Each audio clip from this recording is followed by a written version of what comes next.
Since 1932, this institution has been in the hope business. And since 1992, we have used as our symbol of that hope what we have called a communiversity, which is a large family of wide-ranging partnerships with anyone of goodwill who wants to see that our students, our children, and our community do very, very well.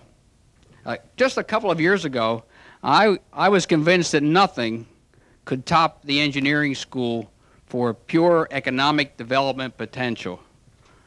But I was wrong. The project we're going to talk about today dwarfs the engineering program in terms of what it will do for our children and for our region. And all of you know, because you paid $8 million of your own money to build the engineering program here and this building that we're in. The Challenger Learning Center will do more than be an exciting learning experience for 10,000 sixth graders every year. It'll be more than just a world-class academic experience for all of those students. And I mean world-class. I've seen the curriculum, and I can tell you that it is. It meets and exceeds all of Kentucky's and Illinois' standards. And this project, coming on the heels of the engineering program, and at a time when our institution is really at the top of its game, at a time when we have joined the Kentucky Community and Technical College System, an organization that eats, drinks, and sleeps economic development and driving our state toward greatness. Our timing could not be better. The Challenger program will virtually transform this area. Imagine after 5 years, 50,000 sixth graders having gone through a very rigorous NASA curriculum. It will be a place where high technology is not rare, not looked at with awe, but commonplace in our community. We'll be a place where teamwork is not rare, but the order of the day, because this curriculum is a teamwork-based curriculum.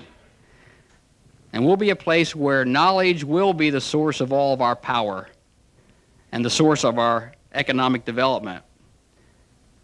Right now, we're knocking the cover off the ball each time we step up to the plate, and momentum is on our side. And yet, the best is on its way. Our economic development potential is extraordinary. We have a plan, and we will execute that plan carefully and tenaciously. This four-state region can go beyond the moon.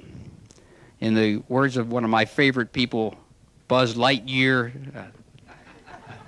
to infinity and beyond. It is my pleasure now to introduce to you some of the folks who have joined us today. All of you are special, and all of you are dignitaries. And if I miss any of our folks, please someone nudge me and let me know that I have. But I'm very pleased to tell you that today we have Connie Whitfield, the wife of Congressman Ed Whitfield. Ms. Whitfield, thank you so much.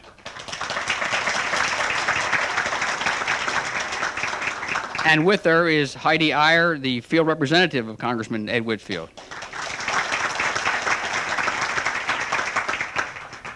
Our state representative, Buddy Buckingham.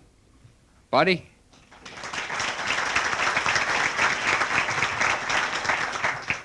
Our state senator, Bob Leeper, in the back. And Bob, a special congratulations and a special thank you for coming today. Bob will be married in 48 hours, and so that he would deem it important enough to come to see us, it's a real honor, Bob, and you've been a great supporter for years, this institution. And from the Council on Post-Secondary Education, which is the parent education body of all our education bodies in the Commonwealth of Kentucky, our very own and former board member of our college, Dr. Shirley Menendez.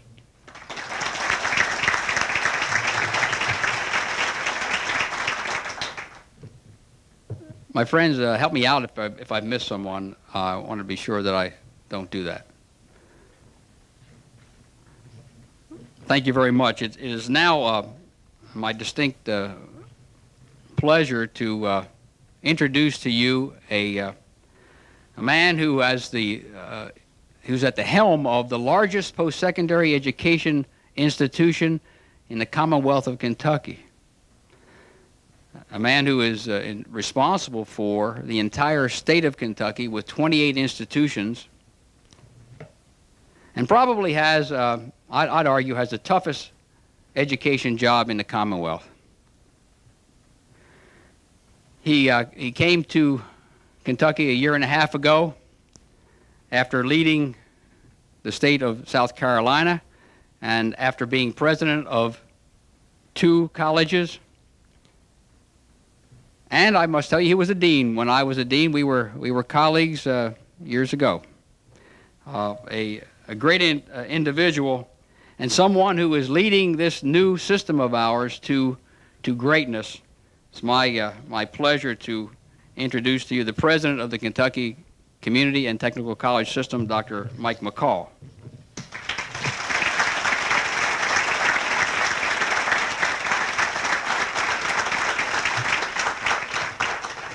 Thank you, Dr. O'Hara. I appreciate the kind introduction.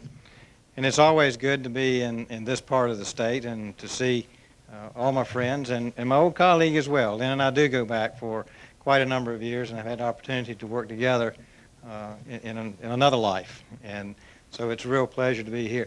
You know, when you look at what we've got today and you look at our program, and it says my remarks are on meeting the mission.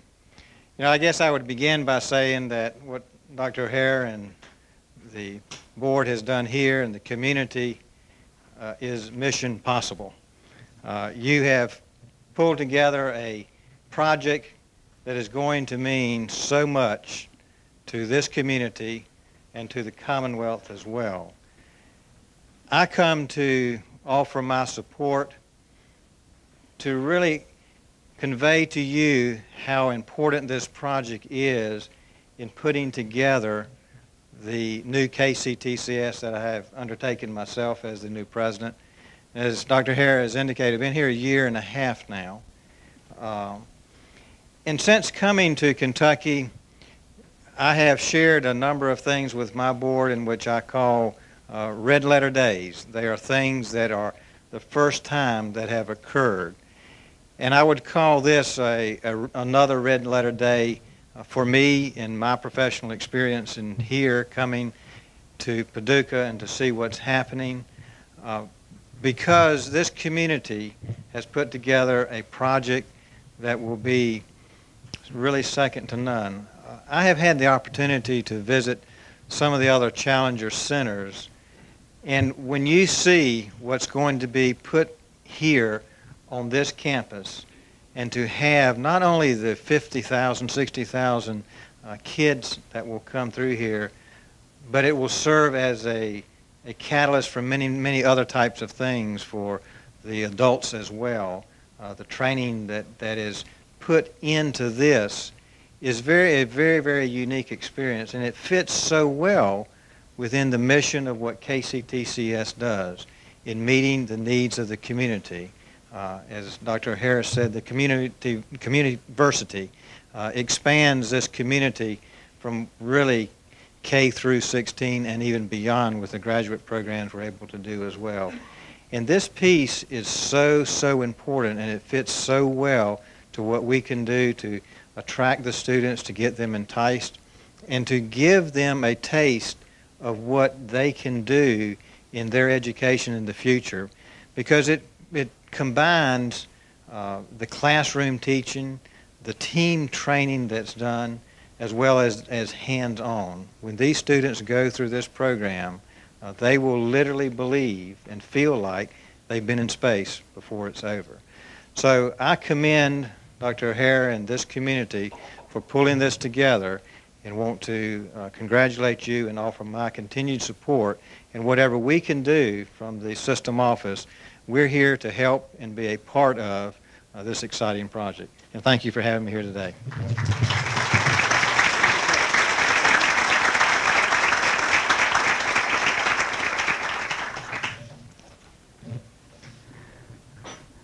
Thank you, Dr. McCall. Tim Heller is the superintendent of schools in McCracken County. He is an exceptional individual. I met Tim right after he came here, but I've gotten to know him in the past several months because he heard about this Challenger program and never hesitated a moment to find out about it and then become excited about it and supportive of it. I let you know that the kind of superintendent you have in McCracken County Schools is the kind of person who said, yes, I'll go to Chattanooga with you to look at what Challenger is all about. Got on the bus. We took an overnight trip to Chattanooga, 40 of us from Paducah. Tim looked around, saw it all, watched those children go through the program, came back and did a lot of homework. He has, and he may say a word or two about it, I don't know, but he's checked on Challenger around the country. So he just didn't jump in both hands and feet. He's a thorough individual, a caring and dedicated individual. He has invited me to speak to his board. He has spoken about this program on our behalf a number of times, and I'm just so proud now to say that Tim Heller is my friend. Join me in welcoming the Superintendent of Schools in McCracken County, Tim Heller.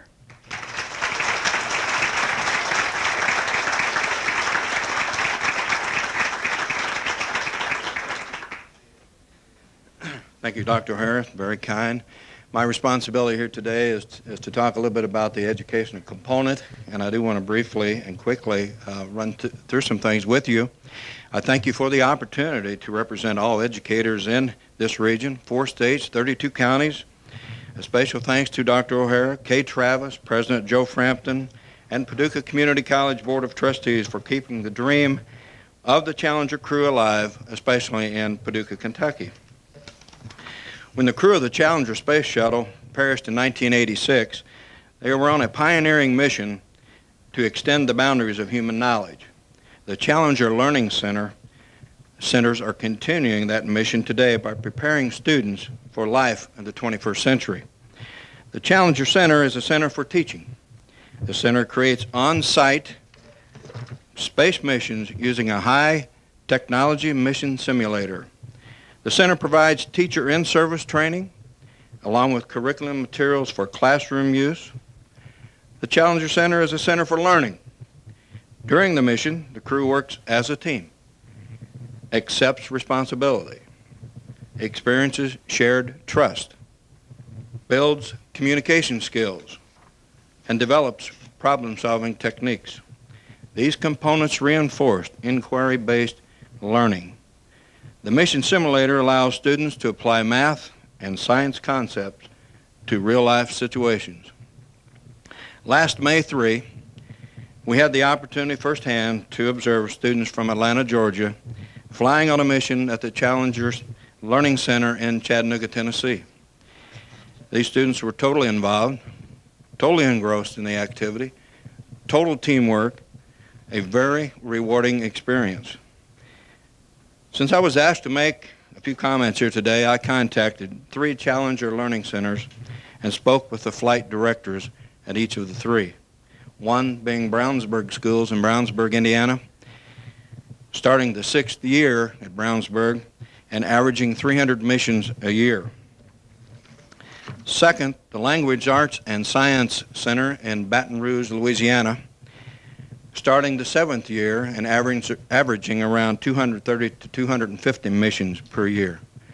The third was Duval County Public Schools in Jacksonville, Florida, starting the 5th year and also approximately 300 missions per year. I want to share just a couple minutes some of the comments over the phone with these people. First of all, they're very exciting and energetic talking to them, but some of the words that I gathered from them, garnered from them as I spoke with them. Bear with me just a minute. Teachers and students love it. We have a waiting list. Our school district took over this facility and program that was once a partnership with a local museum. A curriculum committee was formed. A partnership was formed between the center and the teachers. Curriculum was aligned with the state standards. Inter-school network was formed. A resource library was formed at the center and was put on a mobile cart and placed in the district schools on a rotating basis. A new level of creativity and energy was recognized. It was good for kids. Community open houses were observed. An educational network with NASA was formed. I also discovered that flight directors have been contacted by NASA as they write education curriculum. These people are in constant contact with NASA to improve science, math, language arts. It validates the thinking processes. We are meeting the needs of both students and teachers. In closing, we endorse this project because of the unlimited potential that will exist in science, math, language arts, technology, communication, collaboration, problem solving, and the development of high-level thinking skills. Dr. O'Hara, you are to be congratulated. Thank you.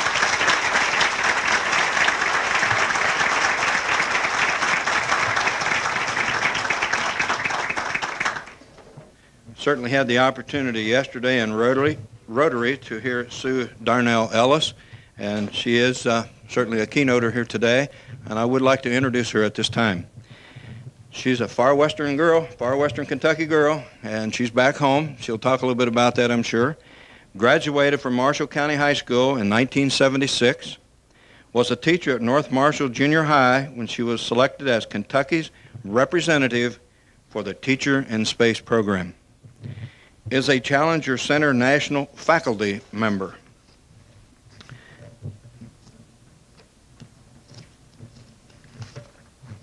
In 1987-88, was employed by the Paducah Independent School District to create a space science education program K through 12. She went to work for NASA headquarters in 1993 and now uses the examples from her work in Paducah and from the Kentucky Department of Education to help NASA focus on reforming their educational programs. Please welcome Sue Darnell Ellis. She's the Curriculum and Staff Development Specialist, Aerospace Education Services Program. Sue Ellis.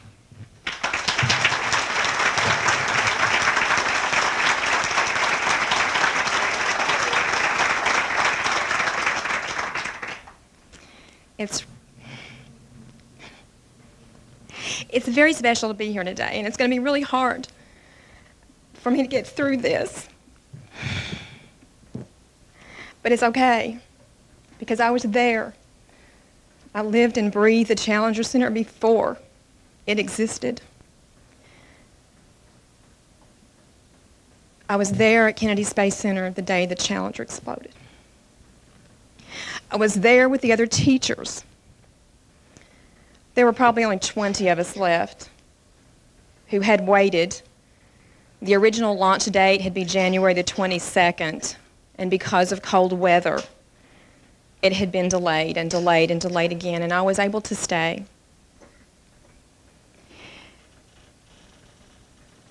That night, after we came to the realization that we truly had lost the Challenger astronauts and our fellow teacher, Krista McAuliffe. That night, we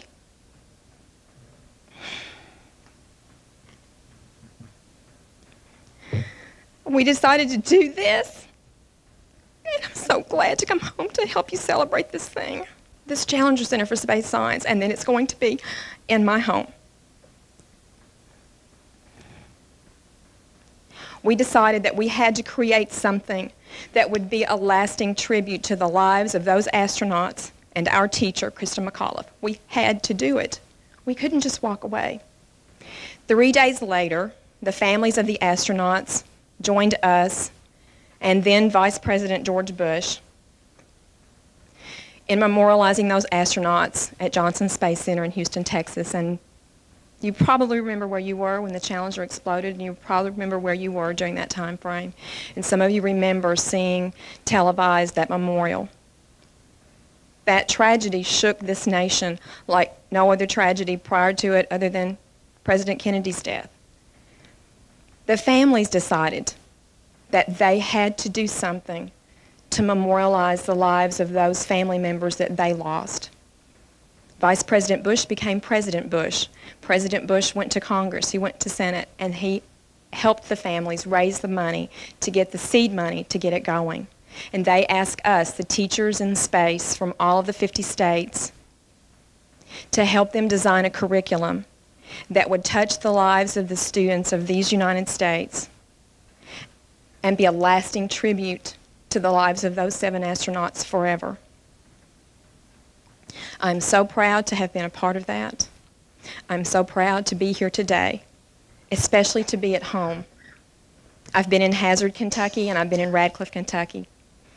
I'm so excited to be able to be in Paducah, Kentucky, and have Western Kentucky, the region that I call home, a place where there's going to be a Challenger Center. A Challenger Center, and I've now seen the drawings, and it's going to blow the rest of them out of the water. It is absolutely going to be fabulous. I've been to Challenger Centers all across the United States. There will be no other that compares that I know of. I am so proud to be a part of that. As I share with you this memorial, remembering from whence this Challenger Center came, I want to share with you just a couple of comments. One, when I was sharing with Rotary yesterday, talking about being a child of this region, there's a saying now that it takes a village to raise a child. Well, I want you to think about being the creators of this region. You in this room are the movers and shakers of this region. You are the people that create the learning experiences and the living experiences that all of the kids and all of the students that are born and raised here, like I was, you are the creators of what they have to come in the future, what they are living. I have such fond memories. I think I've done okay. I think you all have done okay. But we are in the 21st century now, and we can't stay where we've always been. We have to move forward. And in moving forward, this is one step that will take us there. As a child, I remember the haunted house and the train at Bob Noble Park. The kids of the 21st century will remember technology and being a part of a Challenger Center and technology, living and breathing and experiencing it. They won't have to know that they see it on TV at Johnson Space Center and at Kennedy Space Center. It will be here, and they will live and breathe and touch it. They will do these activities, and it will shape their futures. And when we are all gone, it will still be here, and these kids will carry on for us. That's why this is important. That is why this is important. When we, the teachers in space, all came together, we were still competing. Krista was still alive. President Reagan took us to the White House. And he shared a poem with us, and if I haven't crumpled it too badly, I want to share this poem with you because it's somewhat of a challenge and it's somewhat of a very special thought for me, and I think it's very appropriate that I share it today. Some of you in this room are teachers. Some of you in this room are educators. You've given your lives to education as I have. The last 15 years, I've given my life to space science education and NASA, and that's one of the reasons it's so special to be here today, because it's gratifying to know that my work is not in vain, that Krista's death was not in vain, and the lives of those astronauts that were lost has not been in vain. Many, many, many good things have come from that. But I want to challenge each of you to think, you're the movers and shakers of this Western Kentucky region, that you are teachers. In your role as you create, you donate money, you do whatever it is, that you create something that the children that grow up in this Western Kentucky region experience. They will be the product of their experiences, and you are creating that. So you, in some light, are teachers as well, even if you're not in the classroom every day. The title of this poem is Teacher, and I want each of you to think of yourselves as teachers at this point. You are the molders of their dreams, the gods who build or crush their young beliefs in right or wrong. You are the spark that sets aflame a poet's hand or lights the flame in some great singer's song. You are the gods of the young, the very young, by profession set apart. You are the guardians of a million dreams. Your every smile or frown can heal or pierce a heart. Yours are 100 lives, 1,000 lives. Yours is the pride in loving them and the sorrow too. Your patient work, your touch. You make the God of hope that fills their souls with dreams and makes those dreams come true. We have an opportunity to make a very real Challenger Center for students in Western Kentucky. And we're here to celebrate that today with all of the educators from this region. I'm very proud to be here, very proud to be a part of it. High tech will not be something that they see on TV. It will be commonplace. It's a red letter day in Western Kentucky.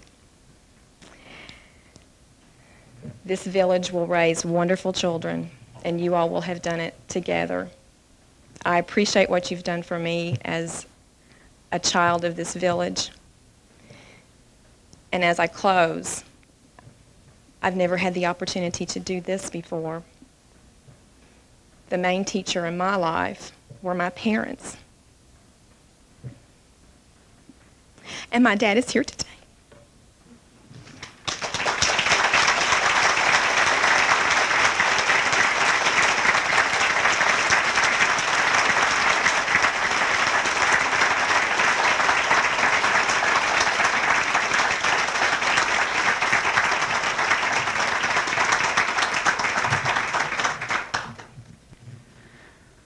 Thank you so much.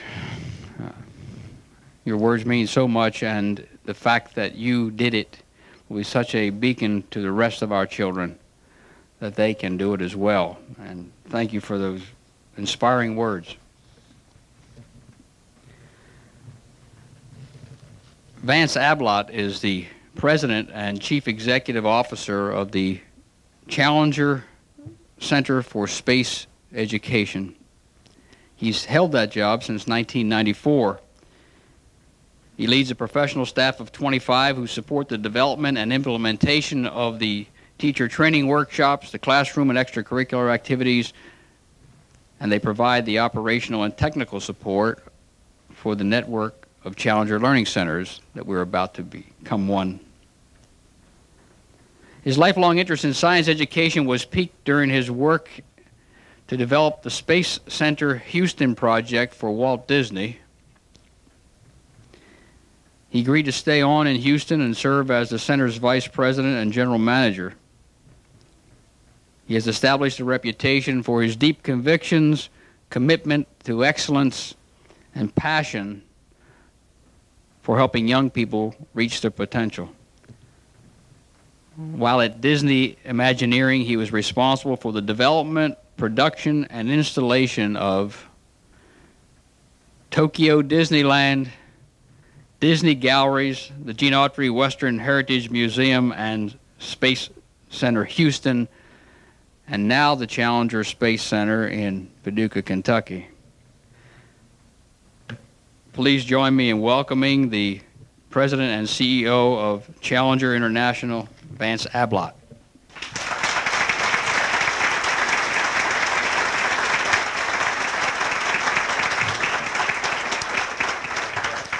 Sue, you're a tough act to follow, I'm afraid. Thank you for the tribute. It's great to hear words from members of our international faculty and people who were there at the time of the tragedy and still remember it so clearly. I think all of us remember where we were. It's one of those riveting moments that will probably be fixed in our minds, just like the Kennedy assassination. But what's important to remember out of it is what came about, and that we built a living memorial to the spirit of 7 wonderful Americans. And that memorial, that living memorial, is the Challenger Learning Centers, and we're about to put one here in Paducah. This is good news. I'd like to thank Dr. O'Hara for his kind words and Dr. McCall for his support to this project, and Joe Frampton and the entire Board of Trustees for the Paducah Junior College Incorporated Foundation.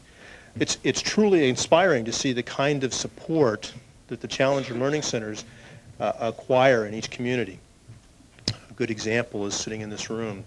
As Sue said, you're the movers and shakers, the decision makers, the people who lead this community, the people who make a decision about the lives of the people who live here. And that's kind of an awesome responsibility. But when you think about it, nothing you do has probably more importance than education. And what will happen to this community long term, long after you're gone and we're gone, will be the result of your commitment to education. And this project, I need to tell you, is one of those great commitments you're making. You know, there's a lot of talk these days in the education worlds about people saying that they're trying to change the way teachers teach and students learn. And it's become a catchphrase and in a sense, a buzzword for the education change. And what's coming about and called e-learning or technology learning. Challenger Center's been using technology in a learning environment since 1986. We're not new to this concept at all.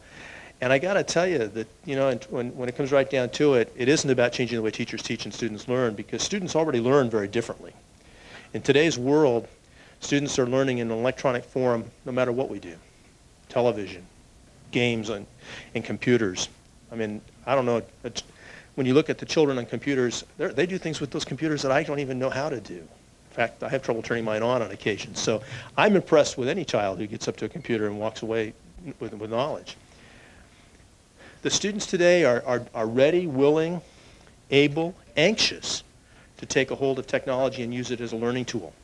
And Challenger Learning Centers provide that tool in an appropriate application.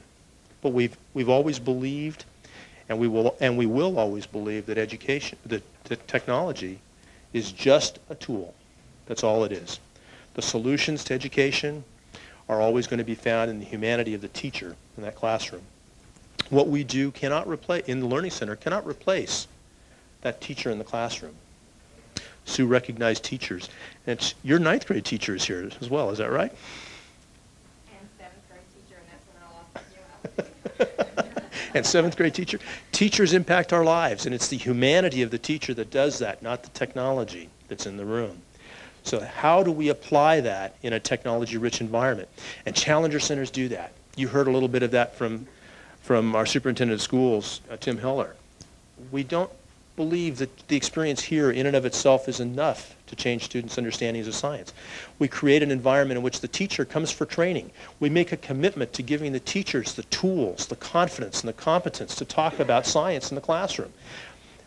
We know that science is not the strong suit in the upper elementary grades. We know that they need help, and so our programs are designed to include teacher training as part of the flight for the students. We also provide curriculum materials, and Tim, thank you for your comments about our curriculum. We do stand up well. We design it to meet national standards. The AAAS, the American Association for the Advancement of Science, benchmarks for science literacy. We hold up and stand up very closely to those standards. And the reason we do that is we want that curriculum to be something that will lead the students into the next century. We want it to be something that will dispel their misperceptions about science. We want it to be something that will engage them in the learning process. And that curriculum is used in the classroom. It's 4 to 6 weeks of preparation work before the students come here and fly that flight. Those students you saw in Chattanooga who came from Atlanta had spent 4 weeks preparing in their classrooms with their teachers who had been trained on science. So that the commitment that you all are making in a Challenger Center is changing not just by providing a place for the students, but providing an environment that's rich for the teachers. It provides an environment that changes classrooms, and it takes advantage of the way students learn. It takes advantage of technology as a tool to create a world that we can only dream of. And so it's quite fitting when you think about all the science and technology that happens on this campus, the School of Engineering, this wonderful facility. Although I do think the Challenger Center is going to eclipse this facility. I really do. There's going to be a lot more excitement when you walk in the door. I think that what we're doing here in Paducah and in western Kentucky, actually northern Tennessee, greater parts of Missouri, all kinds of places are going to get reached by this program. is a tremendous statement about your commitment, the commitment of the people of this community to changing education, to changing teaching, learning, creating confidence, creating competence, and building a more scientifically literate population to take advantage of what's happening in the 21st century. So my hat's off to you. I get the fun part. I get to come, we get to sign contracts, I come and open doors, but the truth is the hard work and the effort that will happen to make this project come about is going to be done by all of you in this room and your commitment. And based on what I've seen and based on what Dr. O'Hara and Dr. Frampton have told me, I am convinced that this center is going to happen very, very quickly. So thank you for letting me be here today.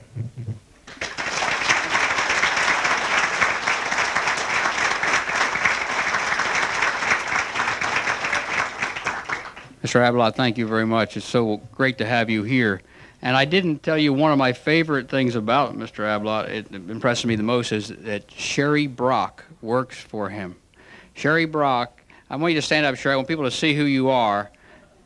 Sherry Brock brought the Challenger to us. She came knocking on our door and has helped us every step of the way. So I want to give you a round of applause. Thank you.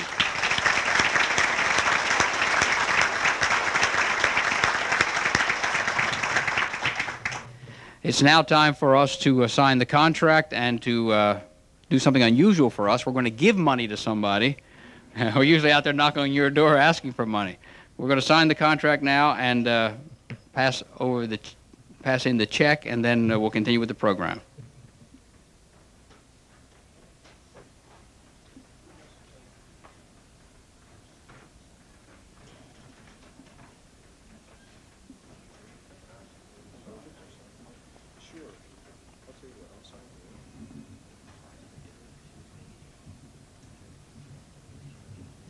Sign this anyway. I'm going to give you this pen. I'll sign this one, and I'll sign one more time.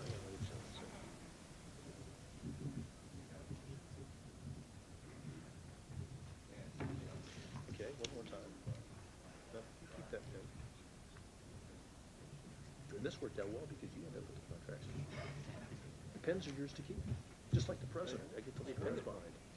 They're very special pens that were done for us just by the Fisher Group. I've got people just for the signing of our contracts. Okay.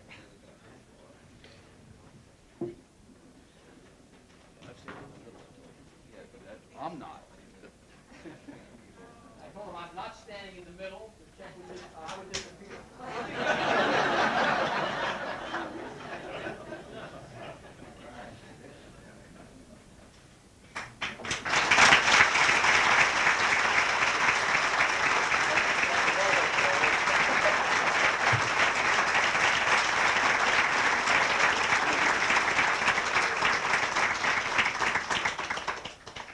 Took it back.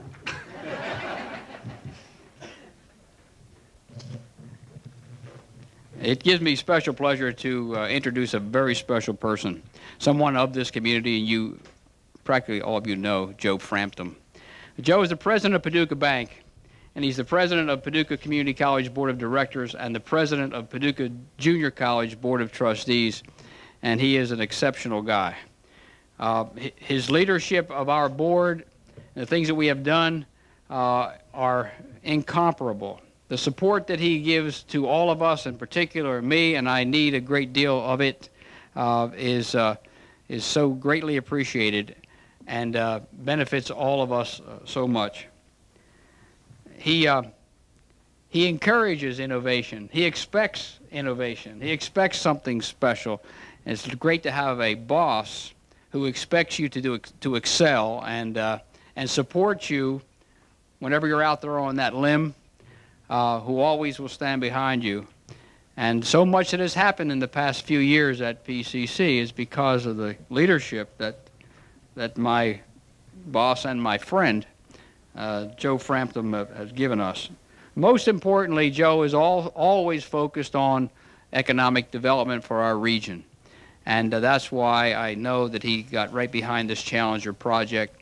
I appreciate him a great deal, and please welcome the chairman of the board, Joe Frampton.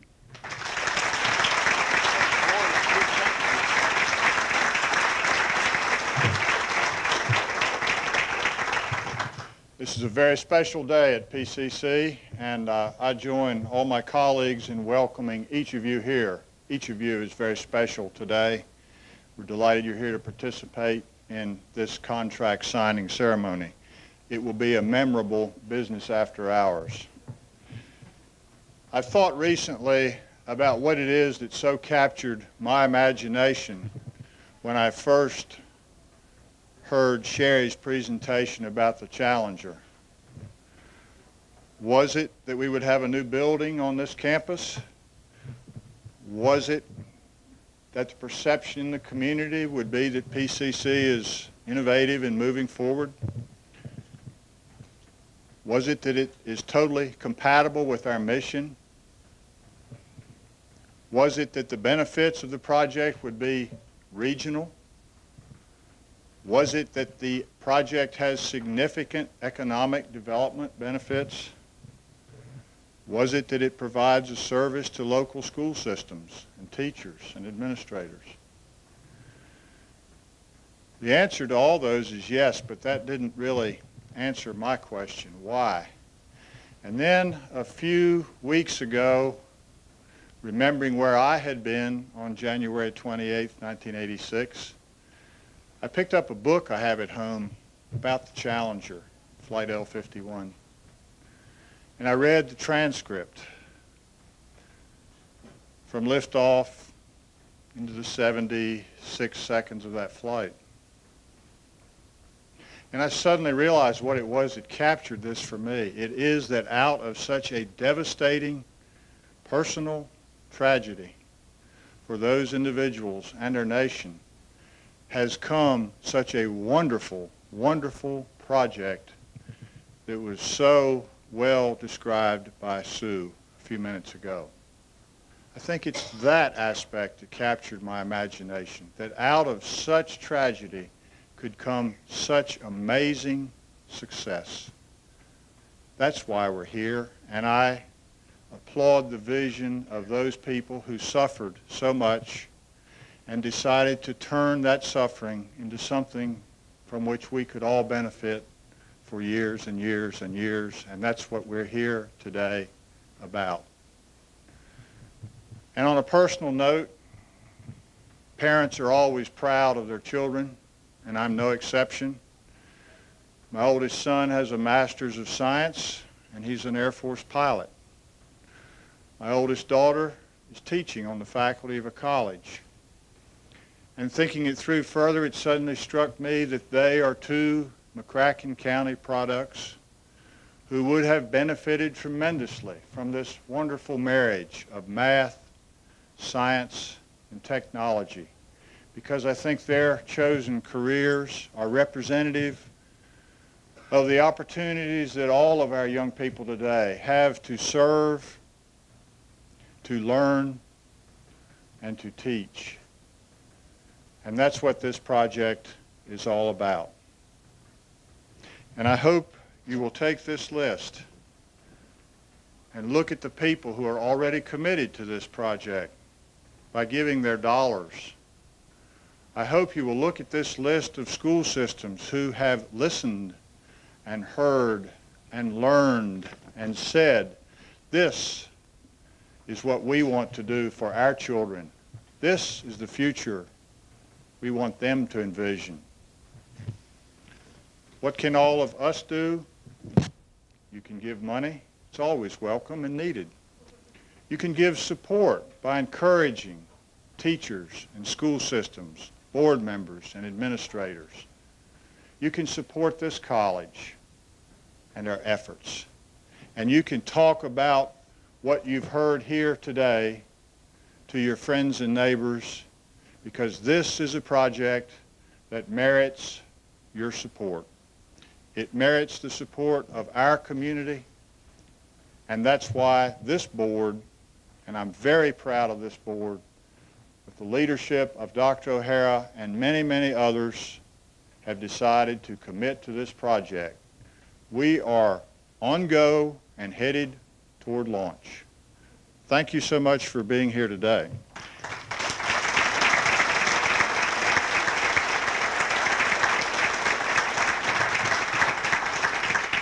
And now to my right is a mission statement, and I want to invite to close this ceremony school administrators who are present to come sign on this mission showing their support of this project. Please come forward and sign. We need you. Thank you.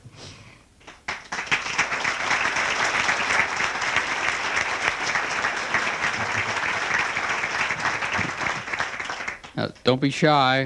As soon as you sign, we are going to have some fun with our friends in the business after hours. So please come up, Kays. The pens are here. And while they are doing that, there's one other person that I've saved till last. The person who, in very many ways, got this entire thing started. About, well, before I came, had to be before 1990. Harry Crisp gave to the University of Kentucky a building.